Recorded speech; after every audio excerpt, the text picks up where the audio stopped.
Hey guys, welcome back to another video on this very bright and sunny November day. It's perfect out here for gardening, so I thought it'd be a great time to tackle this small landscape project in our formal garden. So up here in this spot, it's a lot of just grass, very manicured, very tidy. The problem with this little area right here is that the water for this grass comes from exactly opposite this side of the urn. So it comes from over there. So this urn deflects all the water that needs to come and water this grass. So it looks pretty bad right here. So the plan is to take all the sod out and then run drip tubing from another area in the garden. So there's proper water here, and I kind of wanted to add a little bit more color in. So the first thing I need to do is get this sod out, and I'm gonna go ask Erin to help me with this part.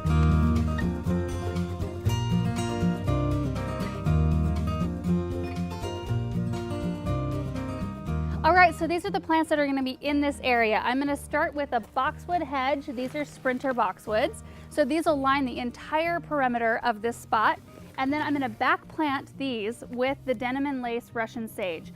Really excited to get this in here. I'm actually inspired by Ina Gartens, the Barefoot Contessa's garden. She's got boxwood hedge with Russian sage planted, and it's just absolutely gorgeous. So it inspired me to plant a little area like that in my garden. And then I've got 90 of these tulips. These are Cafe Noir, really beautiful, deep kind of burgundy color. So we'll have some spring color in here as well as summer.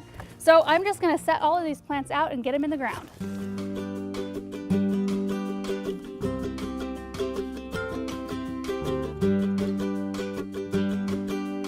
All the plants are spaced out, and I used 7 of the Russian sage, and they're approximately 3 feet apart, and this is my measurement. Like one large step usually equals about 3 feet, so it's roughly 3 feet apart. And then I used my trowel as my spacing tool for my boxwoods. They're about 1.5 feet apart, and that's a little bit closer than you might plant them if you were wanting something a little bit more open, or if you were wanting it to take a little bit longer to be a hedge. But I want it to be a hedge pretty quickly, so I used a little bit more maybe than I would need to, but that's how I prefer to plant them. So I think it's gonna be perfect because they're about 1.5 feet from the urn, and so they'll grow out about this far.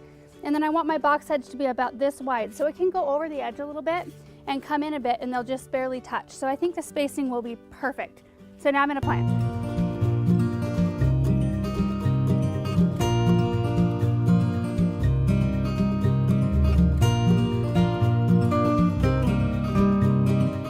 Okay, now that I've got all of those things planted, I'm gonna plant my bulbs.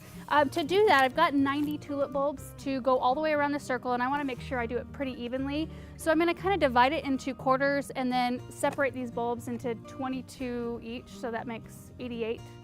It's pretty close, so I'll have 2 extra bulbs. But that way I'll have it pretty uniformly spread around the circle. So I'm gonna do that first, and then I'm gonna plant them using my auger on the end of my drill. It makes making the tulip holes, or the holes for the tulips, a lot easier. If you haven't ever done this before, check out our video that we recently posted on how to plant bulbs, and I talk a lot more about it.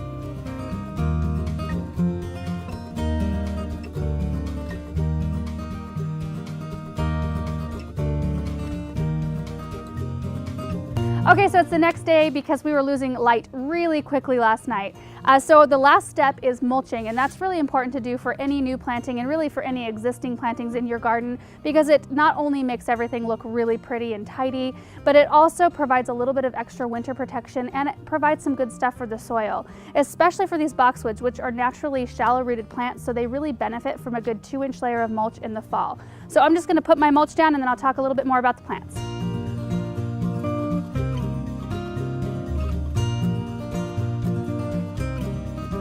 All the mulch is down, and the reason why I am in different clothes and the sun's not out anymore is because it's the next day. We actually did finish this video yesterday, got the ending all done, and then I realized so many things that I forgot to share with you guys about these plants.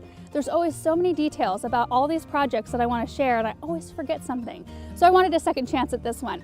Okay, so the first thing I wanted to share was the type of mulch I use. This is Gardner and Bloom planting compost. I also like to use Whitney Farms planting compost as well. And even though it's not a true mulch, I like to use it for a couple of reasons. One, because of the way it looks. I just think aesthetically it's beautiful. I love the color. I like the fine texture of it. And then I also like that it's full of good stuff, nutrients for the soil, nutrients for the plants. And I know that it's just sitting on the top, but eventually like the winter moisture and watering and all those kinds of things will help work that stuff down into the soil. and just makes for better soil. It just makes me feel good using it. You can also use things like shredded wood, bark mulch, even shredded leaves in the fall to mulch your soil with. They're all good things. It's kind of to each their own as far as what you like to use. I like to use this because it looks pretty and it's full of good stuff. So now a little bit more about the plants. So the Sprinter boxwoods here, I think I mentioned earlier that they'll grow 2 to 4 feet tall and wide, which is great. I did plant them a little bit close together because I want to hedge quickly, and they are really small to begin with. So I left enough space, I left quite a gap between my Sprinter boxwoods and the Russian sage so that they could grow in about this far, and then I'll let them grow over the gravel a little bit as well, so that it'll be a nice tidy edge. And I like the fact that these are evergreens that have a broadleaf that are really shiny, glossy, deep green. I think that is so pretty. I'm a huge fan of boxwoods. These are an improved version of the winter gem variety, which I have a lot of experience with the winter gems. They do really well in our area over the winter. And since these are improved, I am really excited to have these in my garden. I don't have a whole lot of experience with these, so this is going to be great. And then the next plant in here is the Denim and Lace Russian Sage.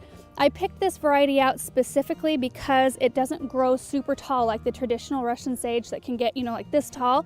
These ones only get about 28 to 32 inches tall and then grow about 3 feet wide. So they'll fill in this circle just beautifully. And the reason why I don't want them tall is because, one, I don't want them to block a whole bunch of the urn that's in the center here, and I don't want them to flop. Taller varieties can tend to flop either because they just get too top heavy, and there's a couple other reasons that can contribute to Russian sage flopping, and that is either not enough sun or too much water. So I think this area is going to be perfect for them because they'll get full sun pretty much all day, right until the very end of the day. And since I'm going to be running drip system to this area, I didn't do it in this project at this time. I'm going to do it in the spring just because we're not using drips anymore now going into winter, and I really didn't want to tackle that big project. I'll do that in the spring. So what I plan to do is run my drip tubing closer to the boxwoods and not as close to the Russian sage, so I can kind of control how much water those Russian sage are going to be getting. And Russian sage are just a great plant because they're deer resistant, so if you have a problem with deer, they're great to use. They also attract pollinators like crazy. You guys, I wish you could have seen these in my driveway. I've had these, taking care of them this summer until I had a chance to use them. I've been waiting to do this project, but you should have seen them just covered in honeybees this summer.